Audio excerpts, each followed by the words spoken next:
Used to be a popular spot in the hill country, or at least it was. We're talking about Jacob's Well near Wimberley. The area is famous for its deep cave full of beautiful blue water. In most caves, you rely on your gear. In Jacob's Well, your gear is the enemy. To see the secrets at the bottom, you have to take it off. Its crystal clear water hides a deadly secret, a maze of caves that has trapped multiple divers. For decades, people died trying to find the end of the cave. We used to think it was impossible to map, but the Jacob's Well Exploration Project, JWEP, changed the rules. They went deeper than anyone before them and discovered a formation that seemingly defies the laws of nature. To understand what they discovered, we have to turn our attention to the aesthetic death trap itself. The siren's call. For the modern world, the obsession with the extreme starts with a single image, a perfect, unblinking blue eye staring up from the limestone bedrock of the Texas hill country. The aesthetic is undeniable, the call of the void irresistible. This is Jacob's Well. To the internet, it is the ultimate hidden gem, a bucket list destination that is tailor-made by nature for social media feeds. But to the locals of Wimberley, Texas, and the families of the missing, it is something else entirely. It is a grave, the hole. It looks small from a distance, then terrifyingly deep as the camera looks straight down. In the age of the influencer, this place has been rebranded. They call it the Leap of Faith. It is a viral rite of passage, the hallmark of an adventurous spirit. Below them, the opening is only 12 feet wide, a deceptively small target. The water's impossible transparency creates a glitch in the human brain. When observers look down, the surface disappears. They aren't looking at water, they are looking at the void.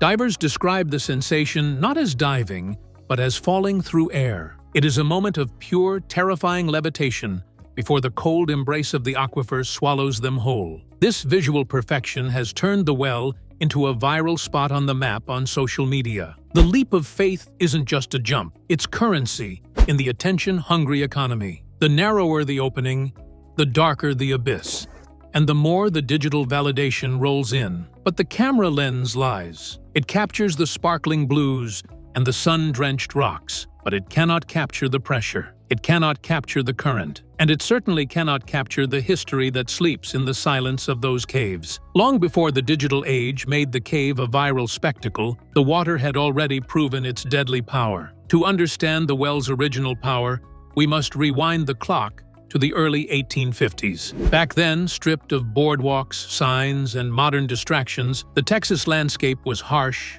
unforgiving, and dry. Following the winding path of Cypress Creek, a settler named William C. Winters stumbled upon one of nature's miraculous wonders. Not a stagnant pond, but a gushing natural fountain. In 1850, the water's source, the immense Trinity Aquifer, created such pressure that Jacob's Well wasn't just full, it was overflowing. The water surged upward, gushing several feet into the air. Winters had found an oasis. He named it Jacob's Well, a biblical reference to the fountain of life. For generations, this spot became the beating heart of the community. It was the backdrop for the American dream in Texas. Families gathered here for picnics on Sunday afternoons. Children learned to swim in the runoff. The well was a place of baptism. Locals would wade into the shallows to wash away their sins, convinced that water this pure had to be holy. It was the eternal spring, a source that would never run dry. But the settlers were not the first to hear the siren's call, and they were not the first to misunderstand the underlying danger in this cave. Thousands of years before William Winters was even born, the Tonkawa, the Jumano, and the Comanche walked these lands. To the indigenous tribes, the cave wasn't just a swimming hole, it was a portal. In a region defined by drought and dust, a hole in the earth that erupted endless cold water was not a geological curiosity, it was a spiritual absolute. They believed the well was inhabited by elemental spirits. It was a gateway to the underworld, a place where the veil between the living and the dead was dangerously thin. The tribes understood something that modern tourists, with their selfie sticks and waterproof cameras, often forget. The water is alive. The Native Americans spoke of a specific omen, a legend passed down through the oral histories of the land. They watched the surface of the well obsessively. As long as the water danced, as long as it bubbled and churned with the pressure from below, the spirits were content. The land would provide. Life would continue. But the legend carried a warning. dark and absolute. If the water stops flowing, disaster will follow. They believed that a still surface meant the spirits had retreated, or were waiting. For them, the stillness was not peaceful. It was threatening. Today, the water no longer churns. The powerful flow Winters discovered is gone, choked off by modern development and the overpumping of the aquifer. The leap of faith is now a jump into silent, standstill water. The tourists see a playground.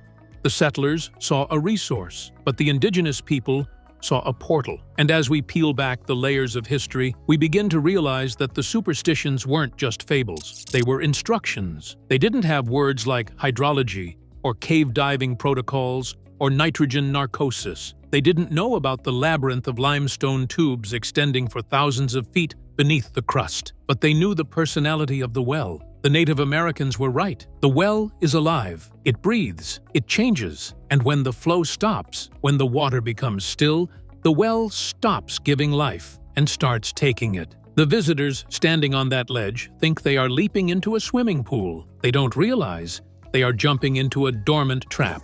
The surface is beautiful, a flawless mirror reflecting the Texas sky, but the surface is a lie. The ancients called it a spirit. The locals call it a tragedy. But science has a colder, more precise name for what lies beneath the limestone. It is a karst artesian duct. And unlike the myths, this machine doesn't need your belief to kill you. It just needs you to make one mistake. The engine beneath. The science of the trap.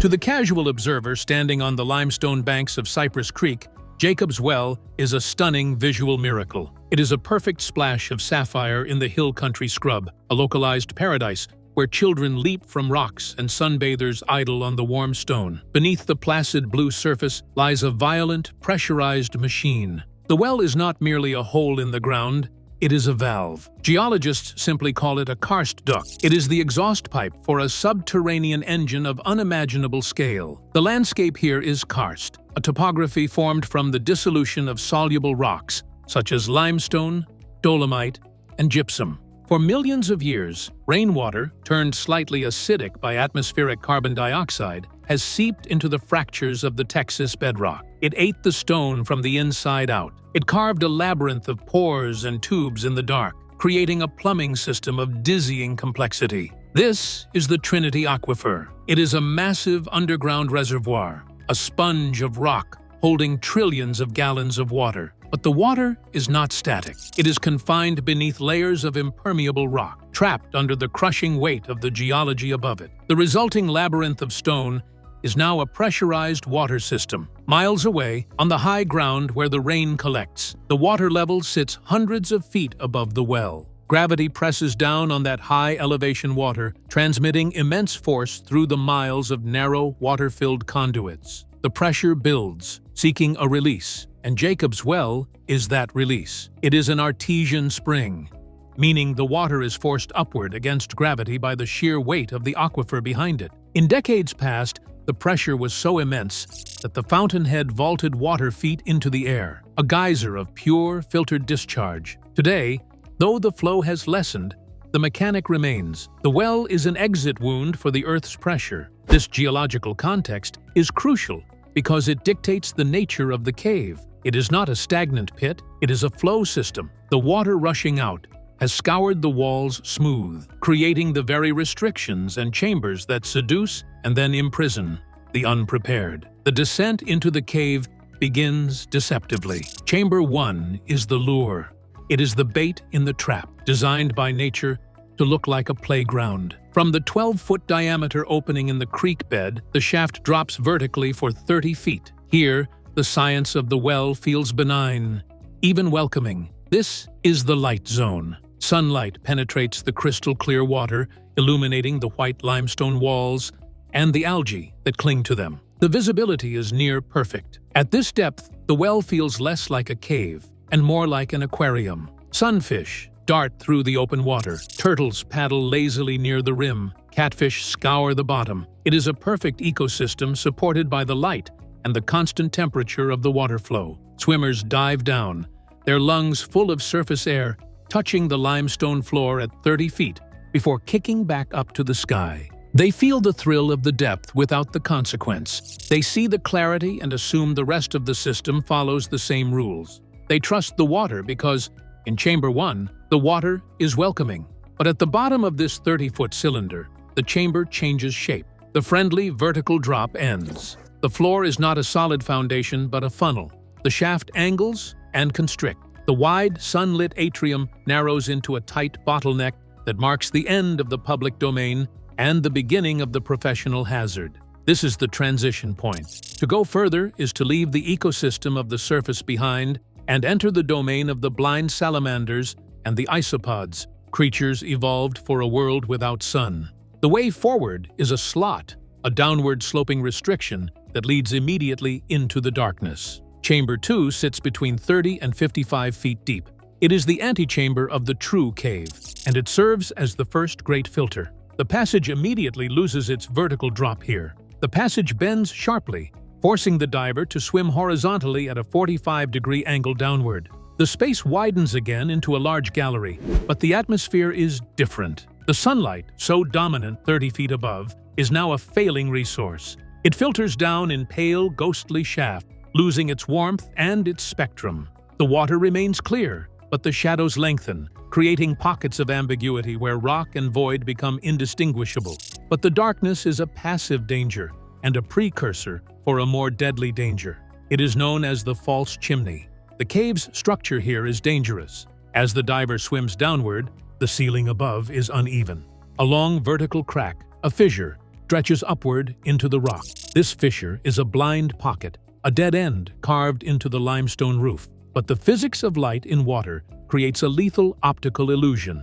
When a diver is deep in Chamber 2, perhaps low on air, perhaps feeling the first prickle of nitrogen narcosis or the anxiety of the overhead environment, they naturally look for the exit. They look for the light. The sunlight entering from Chamber 1 hits the angled floor of Chamber 2. It reflects off the white limestone and bounces upward, striking the top of the dead-end fissure. To the eye of a desperate diver, this reflected glow looks exactly like the surface, a death trap disguised as the way out. The panicked brain latches onto that patch of light, identifying it falsely as the escape route to the surface. The diver abandons the known exit, the narrow restriction they came through, and swims upward into the false chimney. They kick hard, driven by the desperate need for air. They ascend into the fissure, expecting to break the surface. Instead, they hit rock. The realization is a psychological hammer blow. The surface was a reflection on a limestone ceiling. The diver is now trapped in a tight vertical cul-de-sac, feet churning up the silt below, destroying whatever visibility remained. Their precious air supply is draining rapidly with every panicked breath. To survive, they must do the counterintuitive thing. They must swim down, back into the dark, back into the silt to find the true exit. But panic is a one-way ratchet. It does not allow for reason, and many unfortunate divers keep going up. The false chimney has claimed lives not by crushing divers, but by tricking them. It uses their own instinct for light against them. Below this trap, the cave narrows again. The floor slopes relentlessly toward the deepest part of the section. At the deepest part of Chamber 2, the walls close in like a vice. This is the birth canal. It is a constriction so tight that a diver must manipulate their equipment, exhaling to make their chest cavity smaller, scraping their tanks against the rock to slide through. The birth canal is the gate to the deeper, darker sections of the cave. But it is a physical barrier. It turns people back with claustrophobia. Beyond this suffocating pinch lies Chamber 3, a chaotic, unstable void of loose gravel and absolute darkness. The tragedy, the price of entry.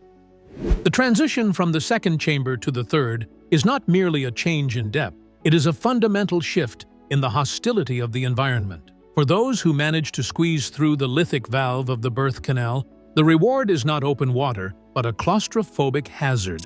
Upon exiting the birth canal, the environment undergoes a radical and lethal transformation.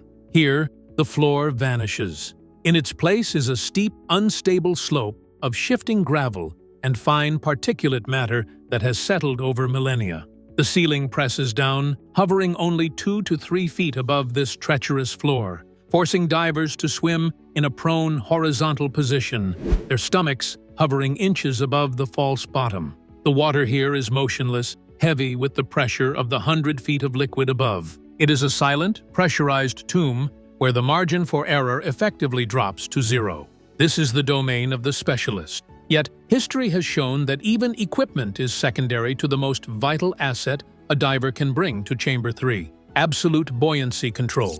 The floor of Chamber 3 is covered in gravel and silt. This is the first geographical hazard. In the open water of the ocean, a diver can kick freely.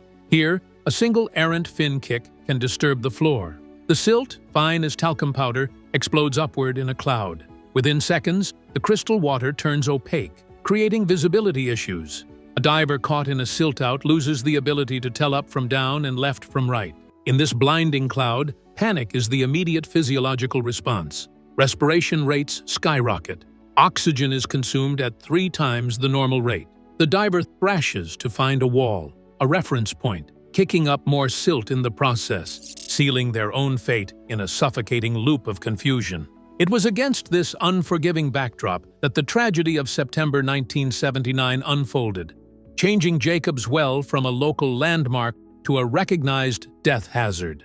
It started with Kent Maupin, 20, and Mark Brashear, 21, young, athletic, and adventurous divers from Pasadena. The duo were friends seeking a new experience. However, they made a fatal calculation. They treated the well like open water. They were open water divers, trained to view the surface as a safety net. They lacked the specialized cave diving certifications that require redundancy and strict line protocols. Their dive began late at night. The decision to dive was impulsive, an exploratory mission fueled by curiosity rather than rigorous planning. Their gear was suited for a coral reef, not a tight restriction. They wore bulky, back-mounted tanks that increased their vertical profile. They carried no safety reels to mark their path back to the exit.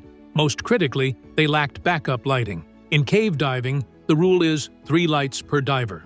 Maupin and Brashear went in with 1 primary light each. As they reached the restriction leading toward Chamber 3, the limitations of their gear became obvious. The back-mounted tanks wouldn't fit through the narrow opening. The 2 young men removed their tanks. They pushed the heavy steel cylinders into the dark, narrow passage, swimming behind their air supply and severing their easy retreat. They vanished into the constriction, pushing toward the final unknown chamber.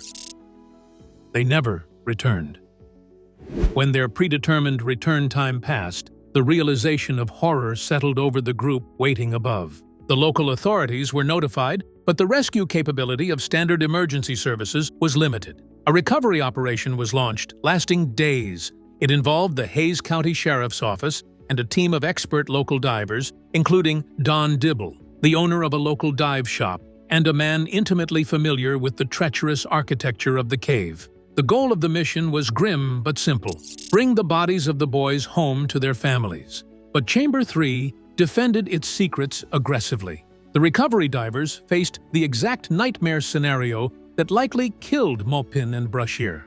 The gravel slope, disturbed by the intrusion of the 2 boys, was primed for collapse. Every movement by the recovery team risked triggering a landslide of silt. During a recovery dive, the instability of Chamber 3 became lethal.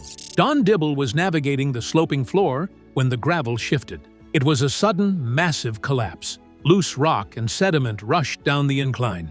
In seconds, Dibble was pinned. Gravel locked his lower body past the waist. The silt-out was instantaneous. 0 visibility and total darkness. Dibble was trapped in the death zone, 80 feet down, pinned by the earth itself. The psychology of such a moment is shattering. He could not move his legs. He could not see his gauges. He was running out of air. Another recovery diver, realizing Dibble's plight, moved in to assist. In the blinding silt, it was a tactile struggle, feeling for buckles and strap.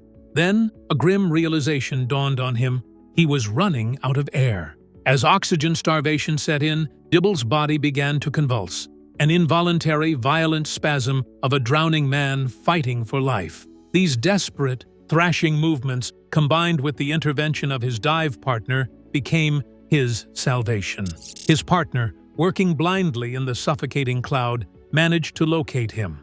Sensing the critical emergency, the partner grabbed hold of Dibble and, with adrenaline-fueled force, yanked him free from the gravel's grip. But the ascent was too fast. In diving, a rapid ascent causes the nitrogen dissolved in the blood and the gas in the body to expand explosively, complying with Boyle's law. As Dibble shot toward the surface, the air in his stomach expanded faster than his body could process it. He breached the surface of Jacob's Well alive but gravely injured. He had suffered a ruptured stomach, a brutal internal injury caused by the expanding gas. He was alive, and that was all that mattered. After 12 days of futile, perilous effort, the search was called off. The bodies of Kent Maupin and Mark Brashear were lost in the cave. The tragedy of 1979 fundamentally changed how the well was viewed. It was no longer a dangerous swim, but a recognized deadly hazard.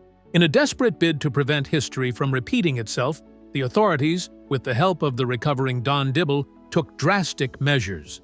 They hauled bags of quickset cement and heavy steel bars down to the restriction at 75 feet. They cemented a heavy metal grate over the entrance to the lower chambers, physically sealing off the death zone. To accompany the barrier, a warning was installed.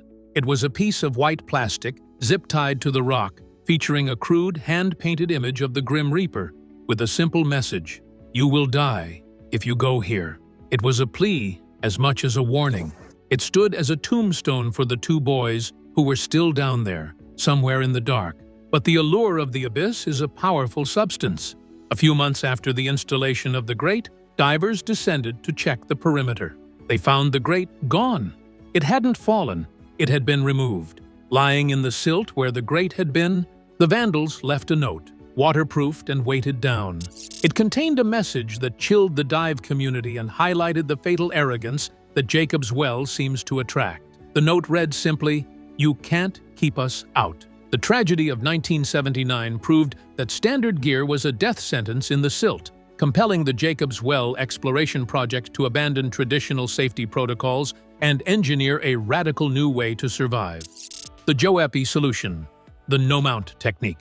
While the tragedy of 1979 cemented the well's reputation as a tomb, the mystery of what lay beyond the silted slope of Chamber 3 remained. For decades, the deepest reaches of the cave baffled explorers. In the modern era, logic suggested that machines should lead the way. Remotely operated vehicles, ROVs, had revolutionized underwater exploration, but in Jacob's Well, they were useless. The structure of the cave made the use of robotics impossible. The limestone walls blocked wireless signals, rendering untethered drones useless. Tethered ROVs fared no better. Their cables snagged instantly on the jagged, twisting rock formations. Furthermore, the environment was too fragile. Propeller thrust instantly stirred up the floor of Chamber 3, creating a silt-out that blinded the camera lens in seconds. The only way forward was human. The failure of robotics created the necessity for the Jacob's Well exploration project. Formed in the early 2000s and led by seasoned divers like Jerry Hall, this was not a group of adrenaline junkies. They were a scientific cadre of highly trained technical divers holding qualifications in full cave, decompression, and normoxic trimix. They approached the cave not as a dare, but as a puzzle requiring a specific key. The key they forged was a radical reconfiguration of life support gear, standard back-mount diving, with tanks strapped to the diver's spine, effectively doubles the thickness of a human torso. In a cave where gaps narrow to 15 inches, a back-mounted diver is a square peg in a round hole. The JWEP team utilized a side-mount configuration. They clipped their tanks to their flanks, running along the sides of their bodies under their armpits.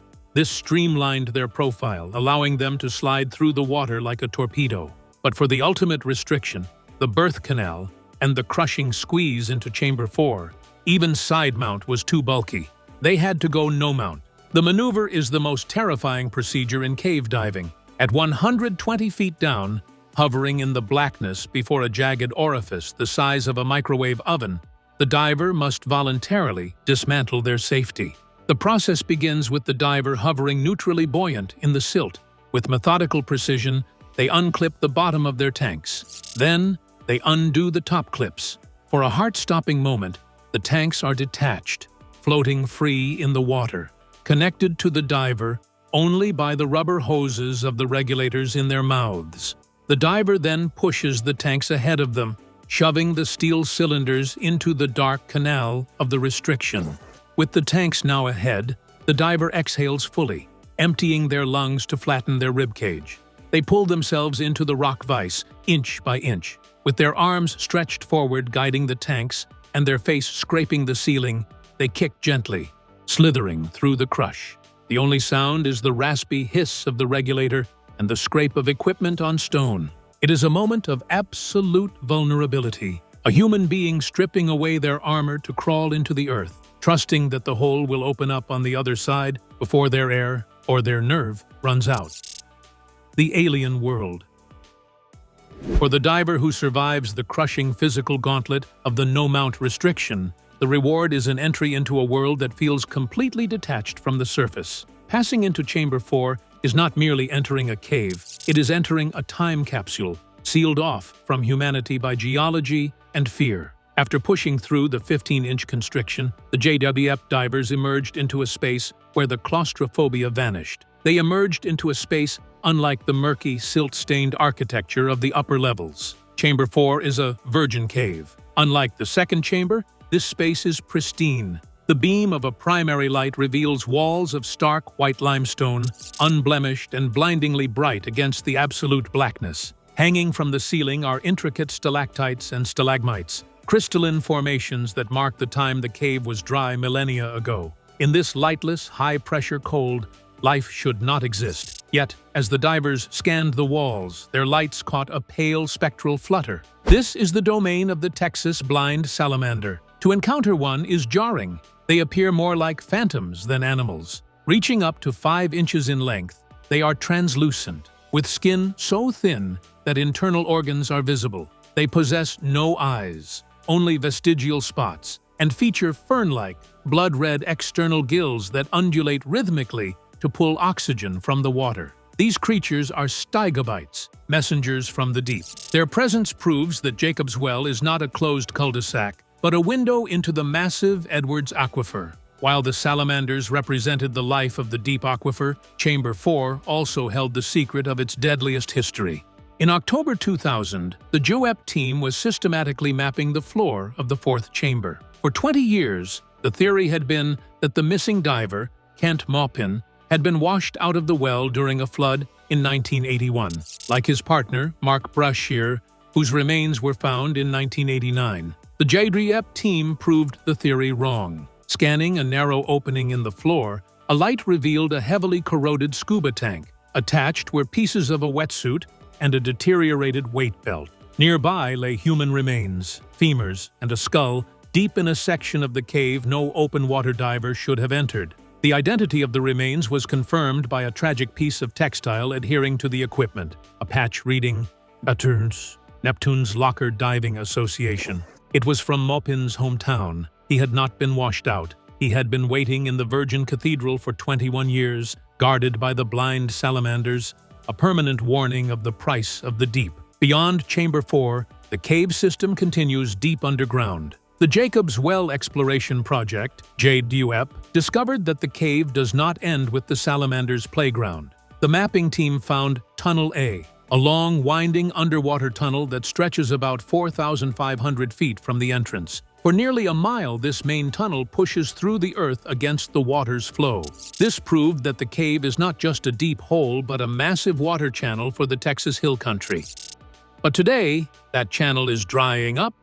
Ancient Native American legends described the well as a living thing. Modern sensors show the observation was accurate. Since June 2022, the water flow has stopped. The water flow, which was once strong enough to push divers away, is now zero.